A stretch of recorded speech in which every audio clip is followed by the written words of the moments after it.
भारताचे एक सार्वभौम समाजवादी धर्मनिरपेक्ष लोकशाही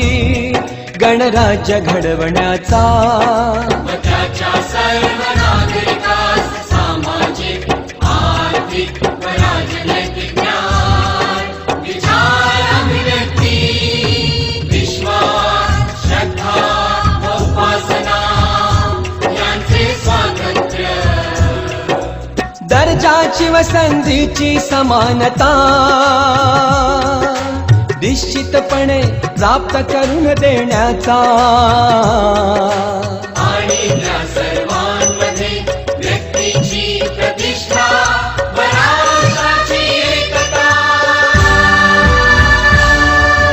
आणि एकात्मता यांचे आश्वासन देणारी बंधुता प्रवर्धित करण्याचा संकल्पपूर्वक निर्धार